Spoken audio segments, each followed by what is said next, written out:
London, 1812. The chandeliers of Lady Worthington's ballroom cast their golden glow upon the cream of society below, illuminating the dance floor where elegantly attired ladies and gentlemen moved through the precise formations of a country dance.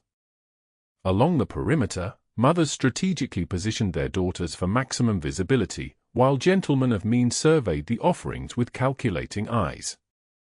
Among these observers stood the Count of Westmoreland, Lord Everett Ashford, his tall figure cutting an imposing silhouette against the cream-coloured walls.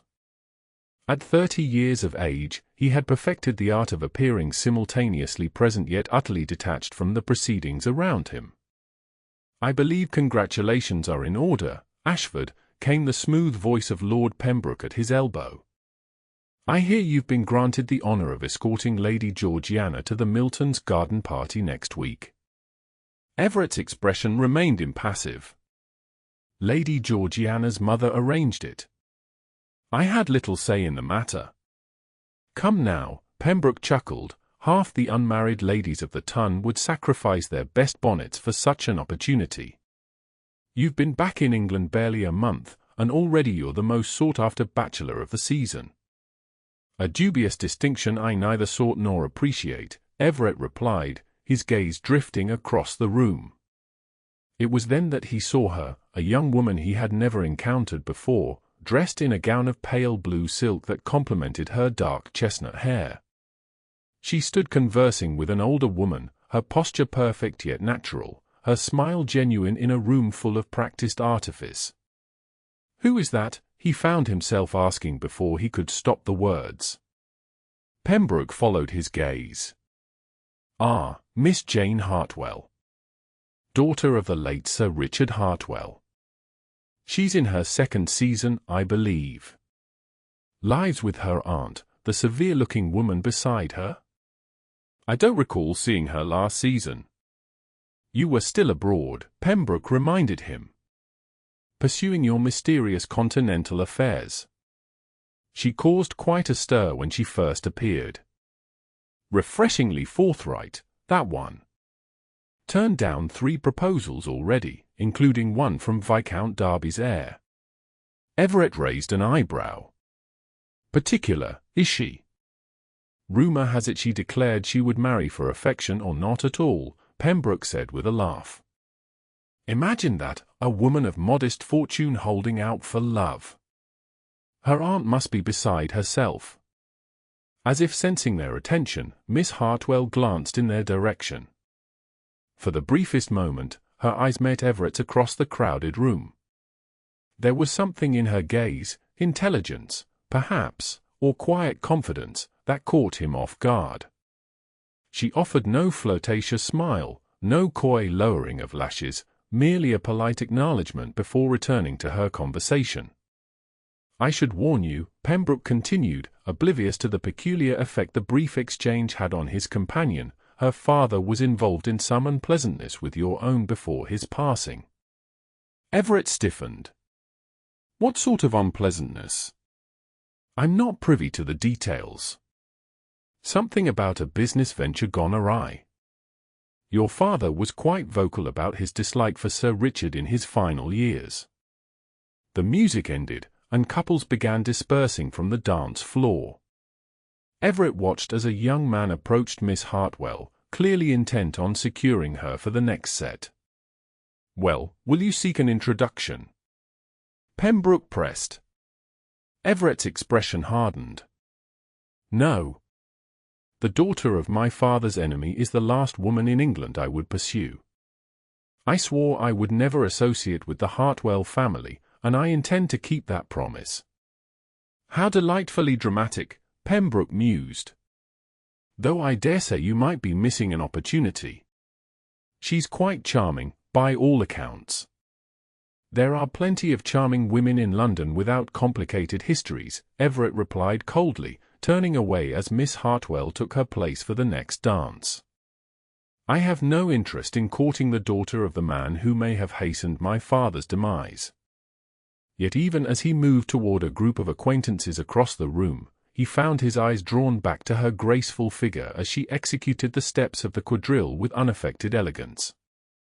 Jane Hartwell was keenly aware of the tall stranger's gaze upon her. She had noticed him immediately upon entering the ballroom. It would have been difficult not to.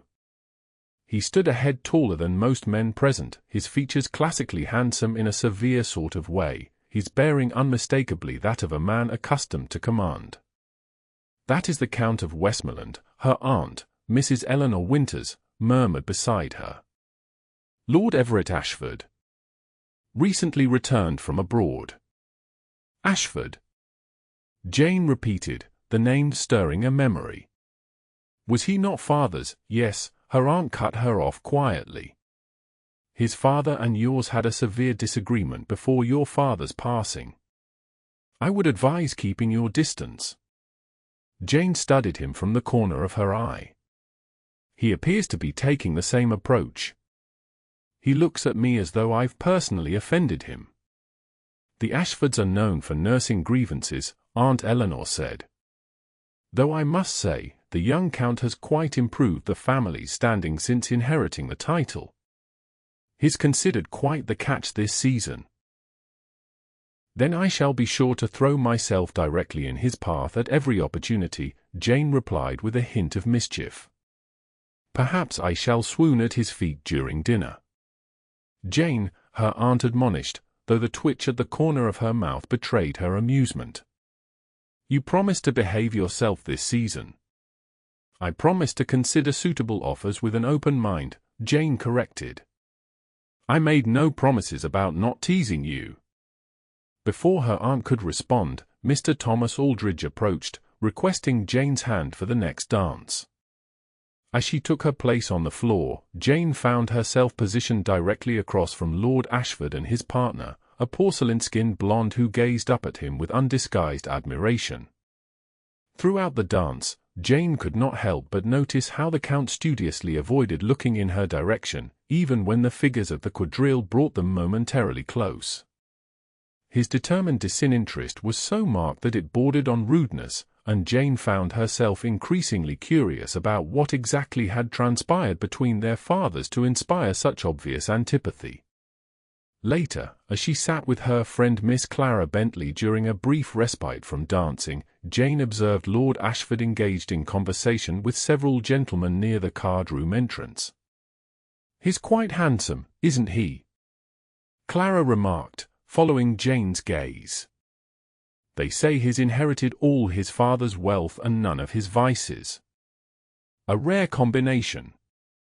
"They say many things about many people," Jane replied. "I find it best to form my own opinions." Clara laughed. "Oh dear, you're intrigued. I recognize that tone." "Nonsense. I merely wonder why he looks at me as though I've trampled his prized rosebushes." "Perhaps he's intimidated by your beauty and wit," Clara suggested with a smile. Jane shook her head. "Men like Lord Ashford are not easily intimidated." "No, there's history there, something to do with my father." "Well, whatever it is, it appears to have made him determined to avoid you," Clara observed as Lord Ashford deliberately turned his back when Jane's gaze met his. "Which is a shame, as I hear he's surprisingly agreeable once one gets past his reserve." "I have no shortage of dance partners," Jane assured her friend. "I can certainly survive without the attention of one disapproving Count." Yet as the evening progressed, Jane found herself increasingly aware of Lord Ashford's movements around the ballroom. There was something compelling about his obvious avoidance that piqued her interest far more than the eager attentions of her other admirers. By the time her aunt signaled their departure, Jane had resolved to discover exactly what lay behind the enmity between their families, and perhaps, if the opportunity arose, to challenge Lord Ashford's apparent determination to dislike her without so much as an introduction. The following week found Everett reluctantly attending Lady Milton's much-anticipated garden party. He had considered sending his regrets, but his sister Sophia, recently returned from her honeymoon, had insisted on his accompaniment. "You cannot hide away in your study forever," she had declared. Your return to society is the most exciting thing to happen this season, and I won't have you disappointing all the eligible young ladies who have been practicing their most charming expressions just for you." Now, as he strolled along a hedge-lined path with Lady Georgiana chattering incessantly at his side, he silently cursed his sister's persuasiveness. "And then, Lord Ashford, the most extraordinary thing happened," Lady Georgiana continued, seemingly unperturbed by his minimal responses. "Mamma's bird, you recall I mentioned her parrot, actually spoke in French. We were all astonished, as none of us had taught him anything beyond basic English phrases." "Fascinating," Everett murmured, his attention caught by a familiar figure ahead. Miss Jane Hartwell sat on a stone bench beneath a flowering cherry tree, deeply engaged in conversation with none other than Sir William Harding, a man known equally for his vast fortune and his tendency to pursue any woman who caught his fancy. Something about the tableau disturbed Everett deeply. Harding sat closer to Miss Hartwell than propriety strictly allowed, and though she maintained a proper distance, her animated expression suggested she found his company engaging. "Lady Georgiana," Everett interrupted whatever tale the young woman had moved on to, "would you mind terribly if we joined that gathering near the fountain? I believe I see my sister attempting to signal me." Before his companion could protest, he had steered them in the opposite direction from Miss Hartwell and her admirer. Yet throughout the afternoon, Everett found his gaze repeatedly drawn to the Hartwell woman.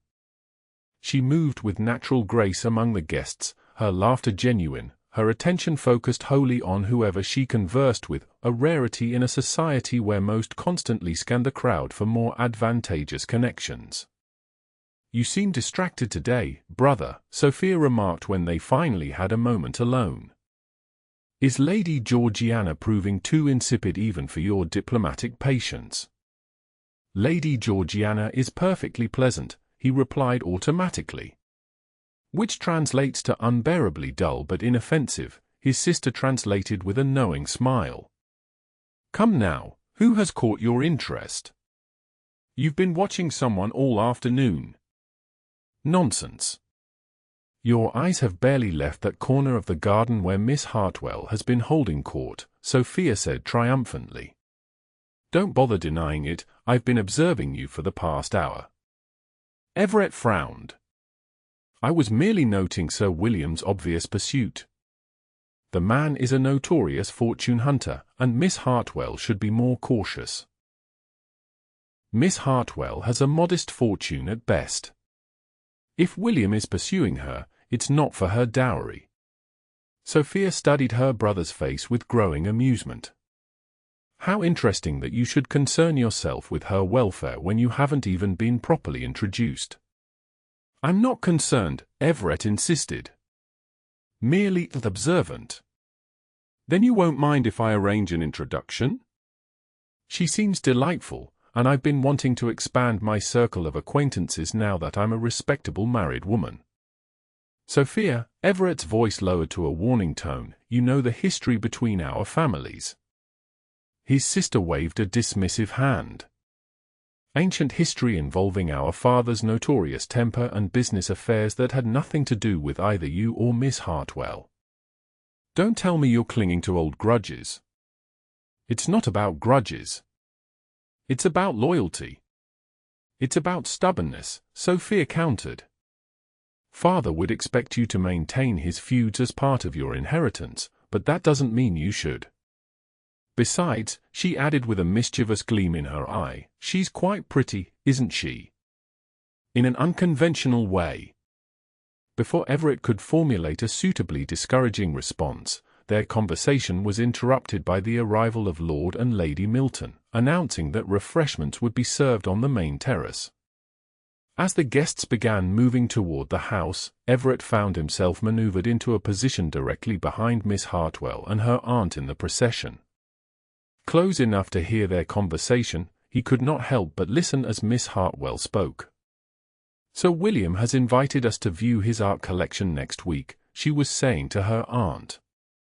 "He claims to have acquired several remarkable Italian landscapes during his recent travels." "Indeed," her aunt replied with unmistakable skepticism. And I suppose these landscapes can only be properly viewed without a chaperone. Miss Hartwell laughed, the sound surprisingly rich and genuine.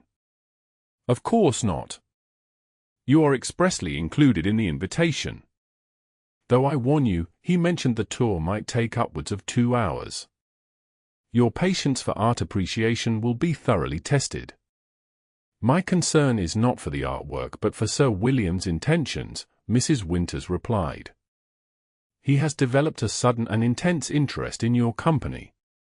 He is merely being kind to a young woman with an interest in art, Miss Hartwell said. Not every gentleman who shows me attention is harboring matrimonial designs. You are either remarkably naive or deliberately obtuse, her aunt responded with a sigh. Sir William's reputation with young ladies is well established. His reputation as an art collector is equally well established, Miss Hartwell countered. And I have no intention of finding myself alone with him, if that's your concern. I'm interested in his canaletto, not his character. Everett found himself smiling despite his best intentions. Miss Hartwell's forthright manner was refreshing compared to the careful calculation of most young ladies of his acquaintance.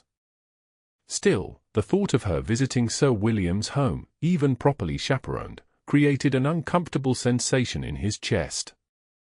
As they reached the terrace, a sudden gust of wind caught Miss Hartwell's light shawl, sending it fluttering backward.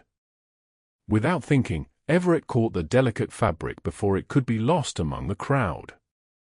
The action brought him face to face with Miss Hartwell as she turned to retrieve her errand garment. "Thank you, sir," she said, her eyes meeting his directly. They were a remarkable shade of hazel, he noticed, green near the pupil, fading to amber at the edges. For a moment, Everett found himself without words, an unusual predicament for a man known for his diplomatic skills. "You're welcome, Miss Hartwell," he finally managed, realizing too late that he had addressed her by name despite their lack of formal introduction. A small smile played at the corners of her mouth. "You have the advantage of me, sir.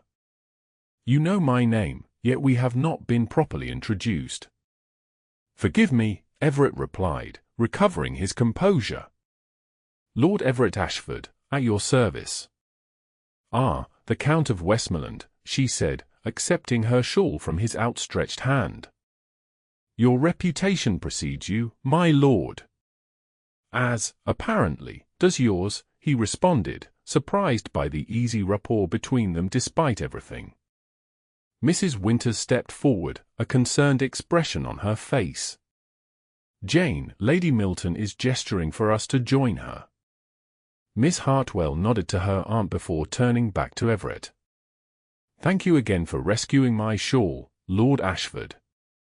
Perhaps next time we meet, someone will provide us with a proper introduction." With a slight curtsy, she moved away, leaving Everett staring after her with the distinct impression that he had just encountered a woman unlike any other in his acquaintance, and the equally distinct realization that he very much wanted to speak with her again, despite his vow to keep his distance. Jane knew she had behaved improperly by engaging with Lord Ashford without an introduction, but she couldn't bring herself to regret the brief exchange. There had been something in his expression when their eyes met, a flash of interest quickly suppressed, that confirmed her suspicion that his avoidance was deliberate rather than coincidental. "You should not have spoken with him," her aunt admonished as they joined Lady Milton's circle. "It was most irregular." "He caught my shawl, aunt. Was I to snatch it from his hand without a word of thanks?" "You could have nodded your appreciation and moved on," Aunt Eleanor replied. "Instead, you practically invited further acquaintance." Jane sighed. "I merely acknowledged the absurdity of our situation. Everyone knows who everyone is, yet we pretend ignorance until someone officially declares our names to each other. It's ridiculous." "It is society," her aunt corrected. "And while you may find its rules tiresome, they exist for good reason. Besides, you know there is history between your families." A history I know nothing about, Jane pointed out. Father never spoke of any quarrel with the Ashfords. Your father was not one to burden you with his business concerns. Yet this particular concern apparently extends beyond the grave, as Lord Ashford seems determined to maintain the feud despite having exchanged no more than 20 words with me. Her aunt's expression softened. Not all inherited obligations are pleasant, my dear. Lord Ashford has his reasons, I'm sure. Before Jane could pursue the matter further, they were joined by Sir William Harding, whose attentions quickly occupied the remainder of their time at the garden party. Though Jane participated in the conversation with apparent interest, she found her thoughts repeatedly drifting to the tall Count and the curious animosity he seemed determined to maintain. Over the following days, Jane's social calendar filled with the usual round of visits, musical evenings, and small gatherings that constituted the London season. She encountered Lord Ashford at several of these events, and each time observed the same pattern. He would acknowledge her presence with the barest minimum of courtesy required, then position himself as far from her as the venue allowed. His obvious avoidance might have been merely amusing had Jane not begun to notice another troubling behaviour. Whenever Sir William Harding paid her particular attention, Lord Ashford would watch their interactions with an expression that could only be described as disapproving. He glares at us as though we're committing some terrible impropriety, Jane remarked to Clara during Lady Harrington's musical evening, where Sir William had just presented her with a bouquet of hothouse flowers. One would think he'd be pleased to see me engaged elsewhere, given his determination to avoid my company.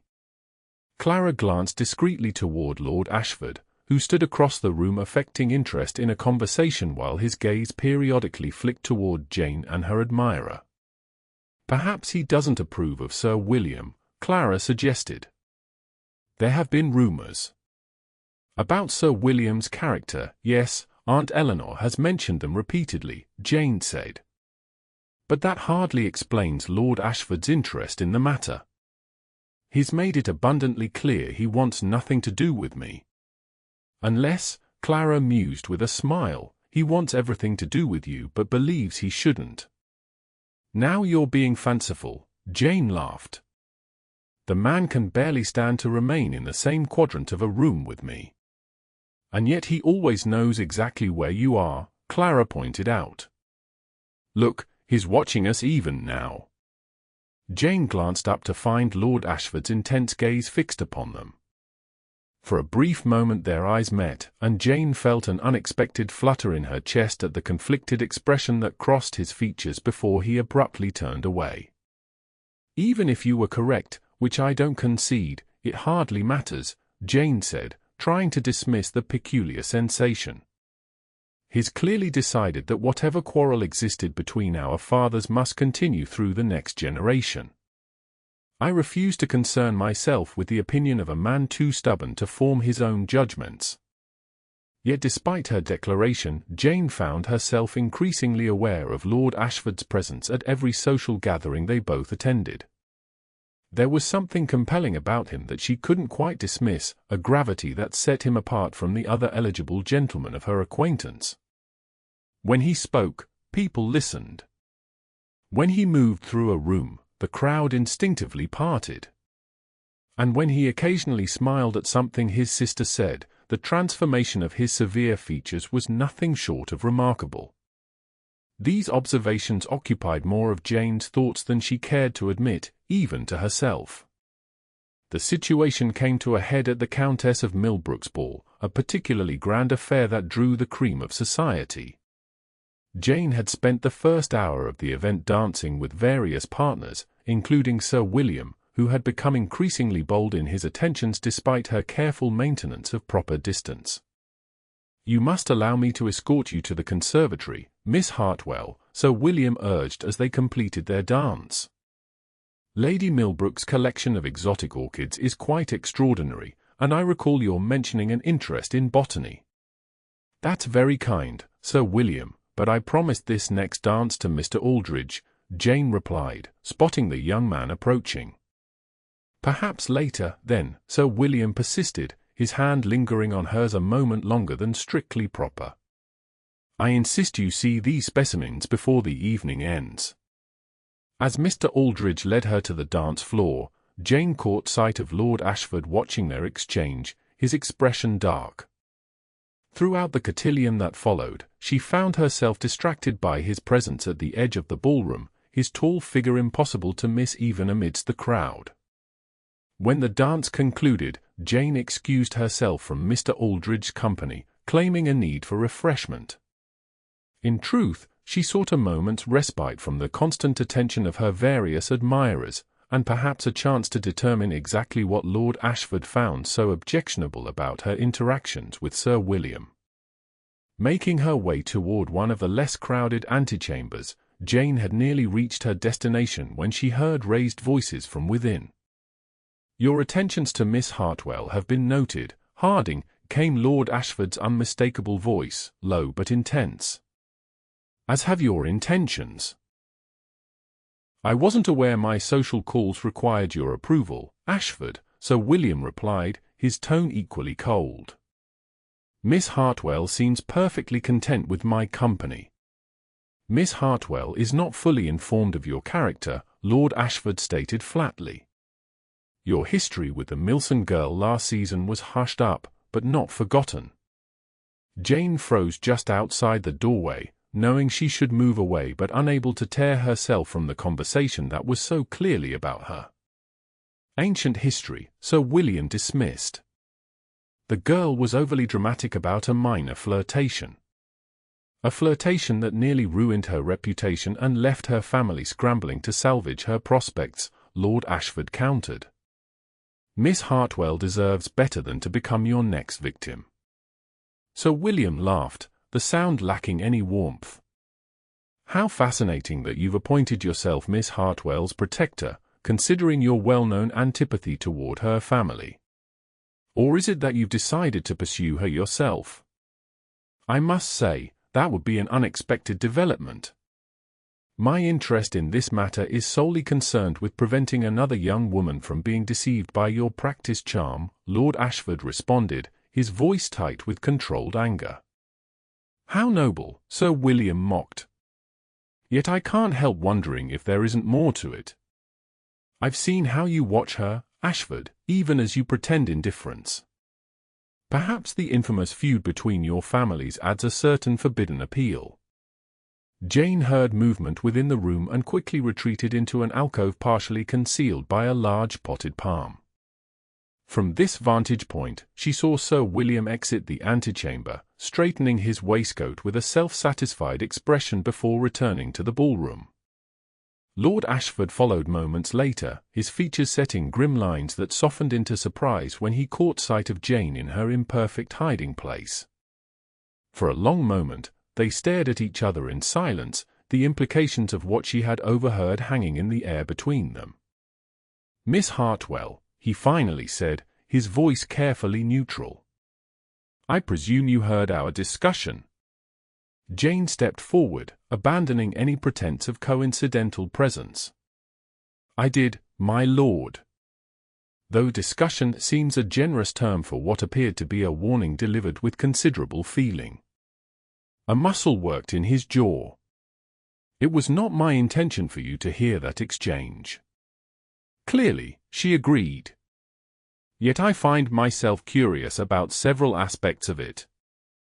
Particularly your apparent concern for my welfare despite your equally apparent determination to avoid my company at all costs." "The two are not mutually exclusive," he replied stiffly. "Indeed?" Jane raised an eyebrow. "You believe you can protect me from afar while refusing to acknowledge my existence in polite company." "I acknowledge your existence, Miss Hartwell," he said, a hint of frustration coloring his voice. "I simply choose not to encourage further acquaintance between us. Because of some mysterious quarrel between our fathers that neither of us was party to," Jane concluded.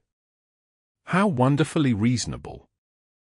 Lord Ashford's expression tightened. "You don't understand the circumstances." "How could I, when no one will explain them to me?" Jane challenged. I'm expected to accept your coldness without question, to pretend I don't notice your disapproval every time Sir William approaches me, and now to be grateful for your intervention without ever being permitted to thank you properly. I don't require your gratitude, he said, his tone softening slightly. Nor do I expect you to understand my position. I merely ask that you exercise caution where Sir William is concerned. Jane studied him for a moment, noting the genuine concern behind his reserved demeanor. Very well, my lord. I shall take your warning under advisement, though I must point out that advice is typically more effective when delivered directly rather than overheard through doorways. The corner of his mouth twitched, almost forming a smile before he suppressed it. A fair observation. Perhaps in this one instance, I might have approached the matter differently. A revolutionary concession, Jane replied with a small smile of her own. Now, if you'll excuse me, I should return to the ballroom before my absence is remarked upon. Lord Ashford nodded, stepping aside to allow her passage. As she moved past him, he spoke again, his voice low enough that she almost missed the words, "Be careful, Miss Hartwell. Not everyone's intentions are as honorable as they appear." Jane paused, turning back to find him watching her with an intensity that sent an unexpected thrill down her spine. "Including yours, Lord Ashford?" For a moment, something unguarded crossed his features, a flash of emotion quickly suppressed. "Especially mine," he replied enigmatically, before bowing slightly and walking away, leaving Jane to wonder exactly what he had meant and why her heart had quickened at his words. Everett paced the confines of his study, cursing his own impulsiveness. The confrontation with Sir William had been ill-advised, his subsequent encounter with Miss Hartwell even more so. He had spent weeks carefully maintaining his distance from the Hartwell woman, only to undermine all his efforts with one reckless intervention. "You're wearing a path in the carpet, brother," Sophia observed from the doorway. Might one inquire as to the cause of such vigorous exercise so early in the morning? Everett stopped his pacing but did not answer immediately. His sister, interpreting his silence correctly, entered the room and closed the door behind her. "This wouldn't have anything to do with your rather intense conversation with Sir William Harding at the Millbrook ball, would it?" she asked, settling herself into a chair. "Or perhaps the even more interesting exchange with Miss Hartwell that followed?" Everett's head snapped up. "You saw that?" "I see everything," Sophia replied with a serene smile. "A useful skill for navigating society. Now, are you going to tell me what possessed you to warn Sir William away from Miss Hartwell when you've been so determined to avoid any connection with her?" "Harding's intentions were dishonorable," Everett said flatly. "His reputation with young women is well known." "Indeed," Sophia agreed. "Though that hardly explains why you felt compelled to intervene. Dozens of young ladies fall prey to scoundrels every season, yet you don't appoint yourself their guardian." Everett resumed his pacing. "Miss Hartwell seems unusually trusting. And her aunt, while clearly vigilant, cannot be everywhere at once." Sophia studied her brother with growing amusement. "How considerate of you to concern yourself with the inadequacy of Miss Hartwell's chaperoning. I'm sure it has nothing to do with any personal interest in the lady herself." "You know that's impossible," Everett said sharply. "Father made me promise on his deathbed that I would never associate with the Hartwells." "Father asked many unreasonable things of all of us," Sophia countered. "That doesn't mean we're bound to honor every whim for eternity." "It wasn't a whim. It was his dying wish." Sophia sighed. "Everett, you were 18 when Father died. You had just watched him suffer through months of illness that left him bitter and fixated on old grievances. The quarrel with Sir Richard Hartwell was largely one-sided, a business disagreement that Father transformed into a personal vendetta because his pride was wounded. Sir Richard's actions cost Father a considerable sum," Everett reminded her. A sum that you've since recovered 10 times over through your own business acumen, Sophia pointed out. The Ashford fortunes have never been healthier than under your management. Would it be so terrible to let go of an old grudge that has nothing to do with Miss Hartwell herself? Everett stopped his pacing to stare out the window at the carefully manicured garden below. It's not merely about the grudge, he admitted quietly. It's about my word. I gave it freely, and I've never broken a promise. There's honor in that, Sophia acknowledged, moving to stand beside him. But there can also be wisdom in reconsidering commitments made under duress or with incomplete information. You've never even heard Sir Richard's side of the story, have you? No, Everett conceded. Though I doubt it would change matters at this point. Perhaps not, Sophia agreed. But it might help you understand why Miss Hartwell has captured your interest despite your best efforts to remain indifferent. She hasn't captured my interest, Everett objected automatically. Sophia laughed. Brother, please. You practically challenged Sir William to a duel over her honor after spending weeks pretending she didn't exist. If that's indifference, I shudder to think what genuine interest might look like. Before Everett could formulate a suitably dismissive response, a footman entered with the morning's correspondence. Among the various invitations and business communications was a small, carefully folded note addressed in an unfamiliar feminine hand. Sophia, observing his sudden attention to the letter, smiled knowingly. I believe I'll leave you to your correspondence. Do try not to wear completely through the carpet before luncheon. Once alone, Everett broke the seal on the mysterious note with uncharacteristic haste. Lord Ashford, while our acquaintance remains unofficial in the eyes of society, I feel compelled to express my gratitude for your concern regarding Sir William's character. Upon further reflection, I realize that only genuine apprehension for my welfare could have prompted your intervention, given your otherwise consistent avoidance of my company. I have taken your warning to heart and declined Sir William's invitation to view his art collection. My aunt was considerably relieved by this decision, though less pleased by my refusal to explain my change of heart. Perhaps someday circumstances will allow us to converse without the shadow of our father's disagreement hanging between us. Until then, I remain, respectfully yours, Jane Hartwell P.S.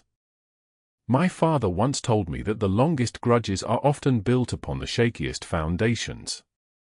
I wonder if the same might be true in our case?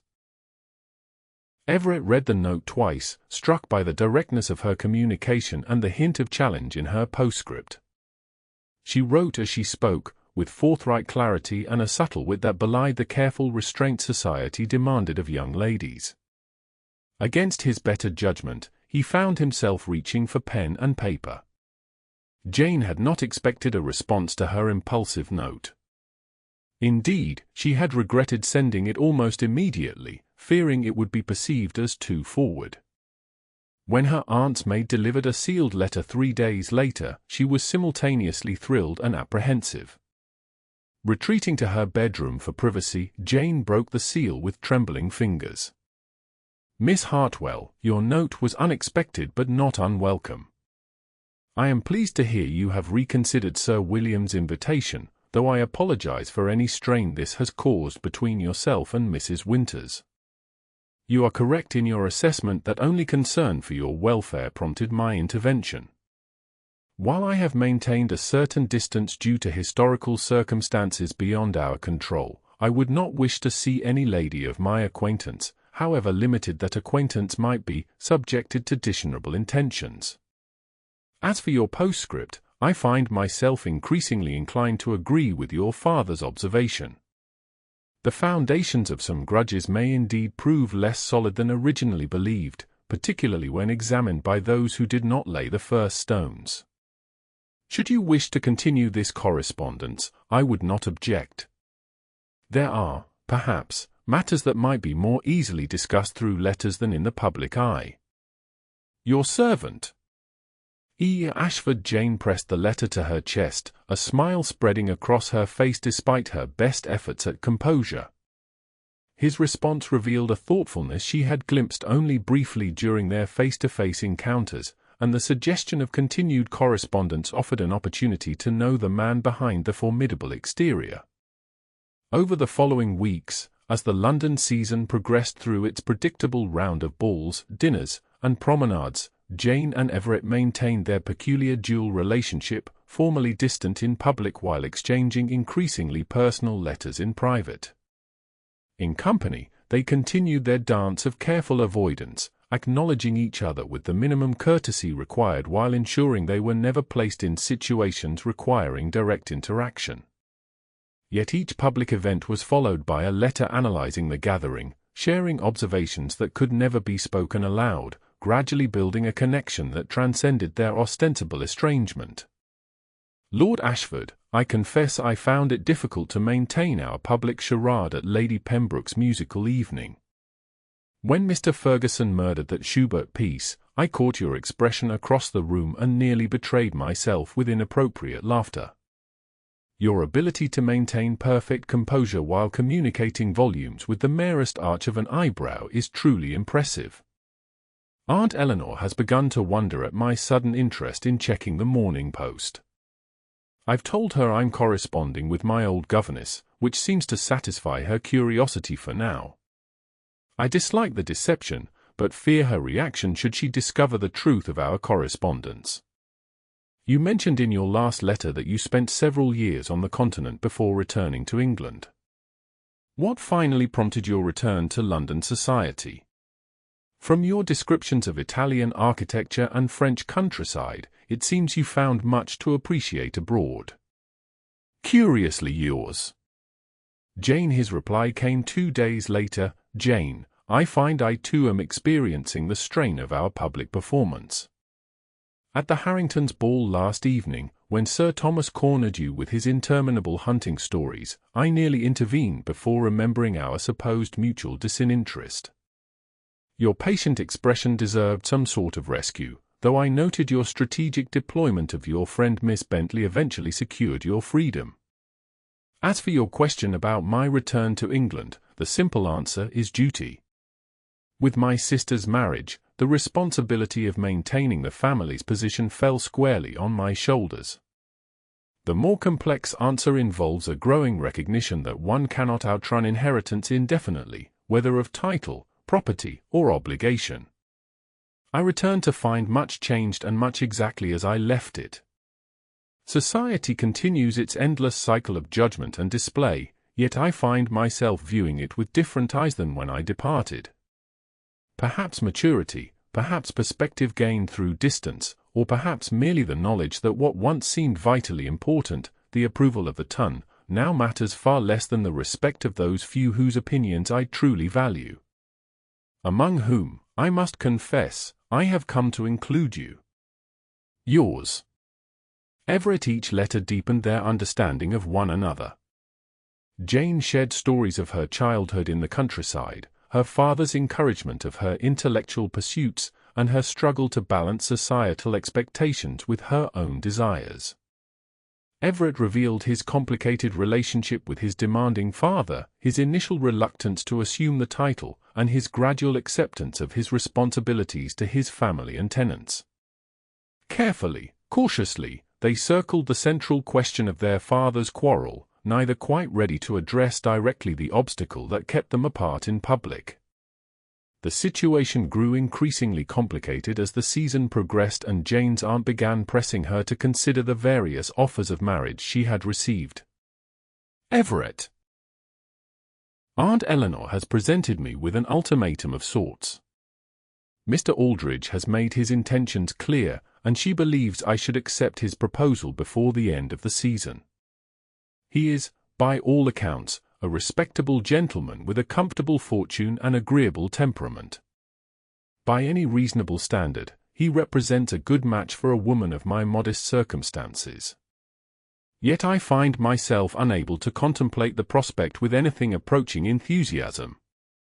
Mr. Aldridge is kind, but our conversations rarely venture beyond the most conventional topics, and I cannot imagine sharing my true thoughts with him as I have with you. My aunt reminds me that I am now 22, and that my opportunities may diminish with each passing season.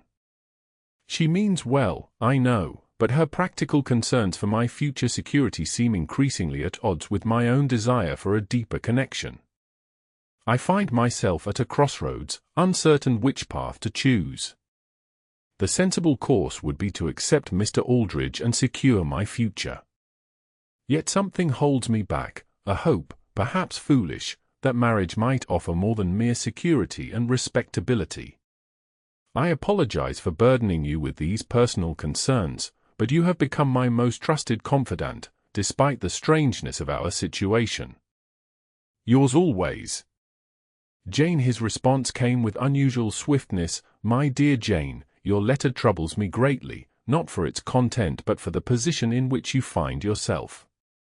While I understand Mrs. Winter's concerns for your future, I cannot in good conscience encourage you to accept a proposal from a man for whom you feel no particular attachment, regardless of his character or circumstances. You deserve more than mere security, Jane. Your intelligence, wit, and compassionate nature should be matched with someone capable of appreciating these qualities, someone who values your mind as much as society values your appearance and connections. Mr. Aldridge may be estimable in many ways, but if after a season of acquaintance he has not inspired in you any warmer feeling than polite regard, I question whether such feelings would develop over a lifetime of marriage. I realize the impropriety of my offering such personal advice, particularly given our unusual relationship. Society would certainly consider me the last person who should influence your decision in this matter. Yet I cannot remain silent when your happiness is at stake. Perhaps the most telling indication lies in your own words. You cannot imagine sharing your true thoughts with him as you have with me. A marriage without such openness, without the freedom to express your authentic self, would be a cage gilded with respectability but a cage nonetheless. Whatever you decide, know that you have my support and understanding. Your future happiness matters more to me than I can properly express in a letter. Yours, Everett. Jane read his response with tears gathering in her eyes, the depth of his concern evident in every line. For the first time, she allowed herself to acknowledge what had been growing between them through their correspondence, an attachment far deeper than friendship, a connection that transcended their supposed enmity. Yet the reality of their situation remained unchanged. Whatever feelings might exist between them, the shadow of their father's quarrel still stood as a barrier neither had found the courage to challenge directly. The matter came to a head at the Duchess of Richmond's Midsummer Ball, the final major event of the London season. Jane attended with her aunt, knowing that her response to Mr. Aldridge could not be delayed much longer. The pressure of the decision weighed heavily upon her as she prepared for the evening, her thoughts constantly returning to Everett's letter and the impossible choice before her. The ballroom was resplendent, decorated with thousands of candles and summer flowers, the cream of society dressed in their finest attire. Jane moved through the crowd with practiced grace, accepting dance invitations and making polite conversation while her mind remained distracted by weightier concerns. She had just completed a country dance with Mr. Aldridge, who had been particularly attentive throughout the evening, when she caught sight of Lord Ashford entering the ballroom.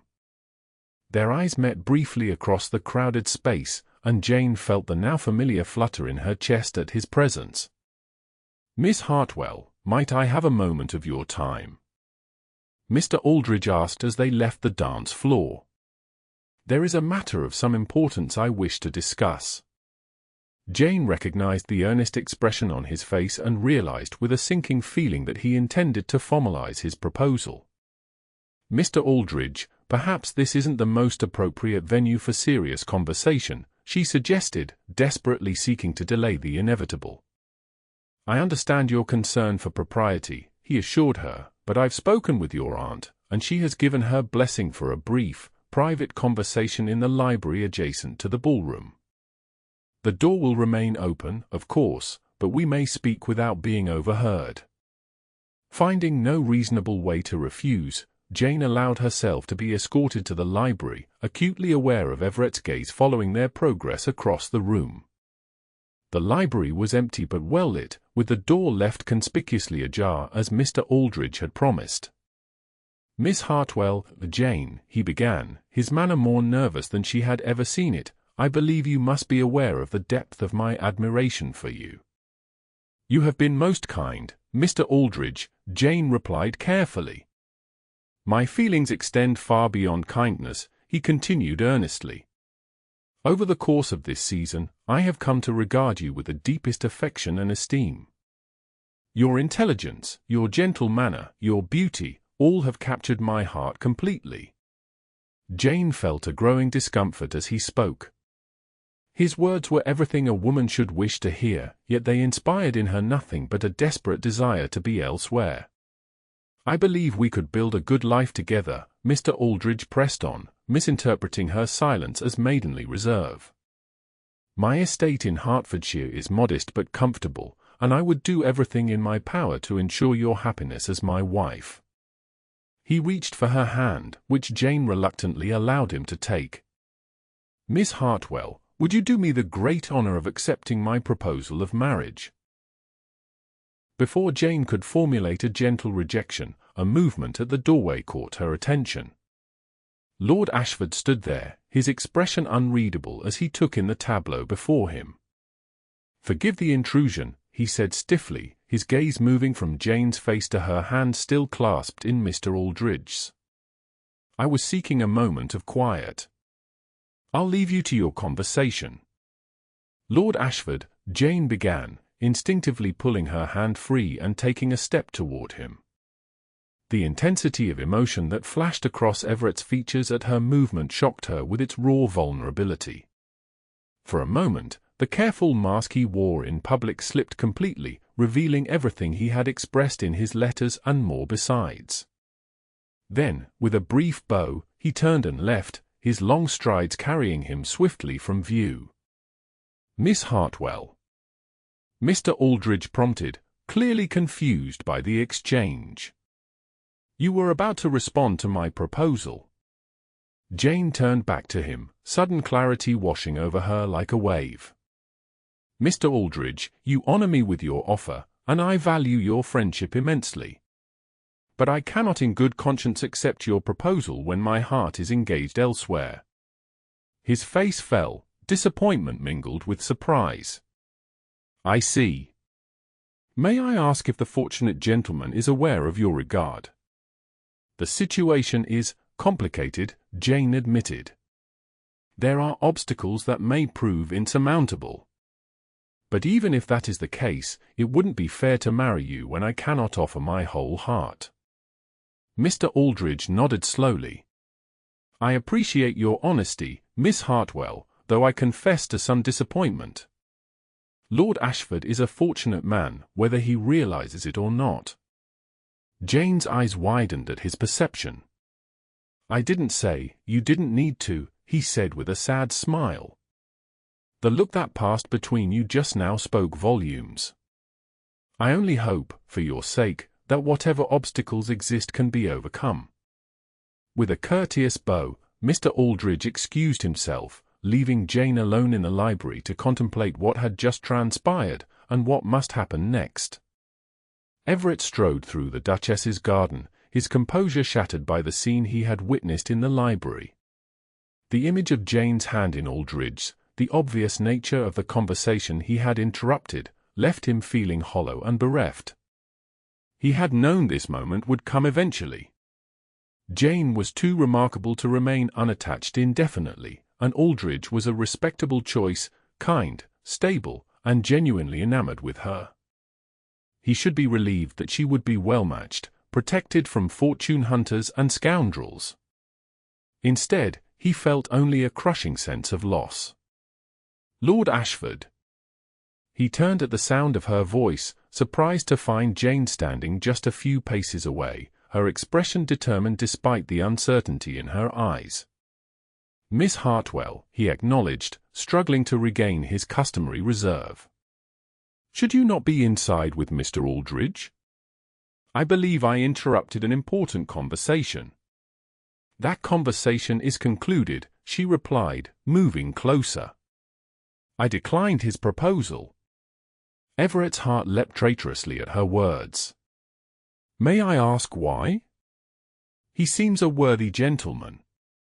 "He is," Jane agreed, "but he is not the man who has come to occupy my thoughts and feelings these past months." She held his gaze steadily, the implication of her words unmistakable. Everett found himself at a crossroads: honor his promise to his father and maintain the distance between them, or acknowledge the truth that had been building through every letter they had exchanged. "Jane," he began, his voice rough with suppressed emotion, "what exists between us can lead nowhere." "You know the history." "I know that our fathers quarreled," she interrupted. "I know that yours extracted a promise from you on his deathbed. What I don't know, what you've never explained, is the nature of this feud that seems to matter more to you than your own happiness." Everett sighed, running a hand through his hair in a rare display of agitation. "It's not that simple." "Then explain it to me," Jane pressed. "After everything we've shared in our letters, don't I deserve to know exactly what stands between us?" He was silent for a long moment, the distant sounds of music and laughter from the ballroom a stark contrast to the tension in the garden. "Your father and mine were business partners," he finally began. "They invested together in a trading venture to the West Indies, a venture that ultimately failed due to a hurricane that destroyed their ships. My father blamed yours for insisting on sending the expedition despite warnings about the season." Jane frowned. "That hardly seems grounds for a lifelong enmity." "It wasn't just the financial loss," Everett continued. "My father believed your father deliberately withheld information about the risks because he had secured separate insurance on his portion of the investment. When the ships were lost, Sir Richard recovered most of his investment while my father lost everything." "And you believe this accusation?" Jane asked quietly. Everett hesitated. I never questioned it. My father was not a man who invited debate, particularly in his final months. The loss contributed to his financial troubles, which in turn exacerbated his illness. On his deathbed, he made me swear never to associate with the Hartwells, whom he blamed for his reduced circumstances. My father never spoke of this, Jane said, her brow furrowed. He was not a dishonest man, Everett. Everyone who knew him spoke of his integrity in business matters. I've come to suspect my father may have misinterpreted events, Everett admitted. He was proud, and the loss of fortune struck him particularly hard. It may have been easier to blame your father than to accept the vagaries of fortune. Yet you've maintained this grudge for years, Jane pointed out. You've allowed it to dictate your actions, to keep us apart even as we grew closer through our letters. A promise is not easily broken, Everett said. Especially one made to a dying parent. Jane stepped closer, close enough that he could see the flecks of gold in her hazel eyes. What of the promises we make to ourselves? To live with integrity, to judge fairly, to pursue happiness where we find it. Jane, he murmured, her name like a prayer on his lips. I'm not asking you to dishonor your father's memory, she continued earnestly. But perhaps honoring the best of him, his determination, his devotion to family, doesn't require perpetuating what may have been his worst mistake. Everett gazed down at her, this woman who had somehow breached his carefully constructed defenses through the power of her words and the sincerity of her character. In the moonlight, with flowers blooming around them and the distant strains of a waltz floating on the night air, he finally acknowledged the truth he had been fighting for months. I have tried, he said softly, with every fiber of my being, not to fall in love with you. I have maintained our public distance, restricted our interactions to letters, reminded myself daily of my obligation to honor my father's wishes. Jane's breath caught as he continued, yet despite all my efforts, I find myself irrevocably, completely in love with you. Your intelligence, your kindness, your quiet courage, everything about you calls to something in me I didn't know existed until I began receiving your letters. Everett, she whispered, her eyes shining with unshed tears. I cannot promise that letting go of the past will be easy, he admitted. Old habits of thought are not discarded overnight. But I can promise that no promise, no obligation, no inheritance is worth sacrificing the chance of a life with you. He reached for her hands, holding them gently between his own. Jane Hartwell, if you can forgive my stubborn adherence to a misguided vow, if you can accept that I may occasionally need reminding that our father's quarrel need not define our future, then I ask you to consider a proposal of my own. Yes, she said before he could continue. A smile broke across his face, transforming his severe features. I haven't asked the question yet. Then ask it, Jane replied, her own smile radiant in the moonlight. Everett lowered himself to one knee before her, still holding her hands in his. Jane Hartwell, would you do me the extraordinary honor of becoming my wife? Not because it would scandalize society, though that is a delightful side benefit, but because I cannot imagine spending another day denying what has become the most important truth in my life, that I love you, and wish to build a future with you. Yes, Jane repeated, tears of joy spilling down her cheeks. Yes, Everett Ashford, I will marry you, with all your stubborn principles and reluctant affection. He rose to his feet and, with a glance toward the empty garden around them, did what he had imagined countless times since their correspondence began. He drew her into his arms and kissed her, pouring months of restrained emotion into the embrace. When they finally parted, both slightly breathless, Jane looked up at him with sparkling eyes. I believe we've just created what will be the most delicious scandal of the season. The feuding families united through the very next generation. It's positively Shakespearean. Everett laughed, a free and joyous sound she had never heard from him before. Let them talk. I've spent too long concerning myself with what others think. And your vow?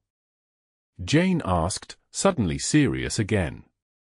I believe my father, whatever his faults, would not have wished me to sacrifice my happiness for a grudge that has proven as insubstantial as morning mist in the light of day, Everett replied. Besides, I make a new vow now, to honor and cherish you for all our days, to trust in your goodness as I have come to trust in your words, and to never again allow pride or obligation to stand in the way of what truly matters. Hand in hand, they turned back toward the ballroom, ready to face whatever reaction their unexpected union might inspire, together at last, in letters and in life.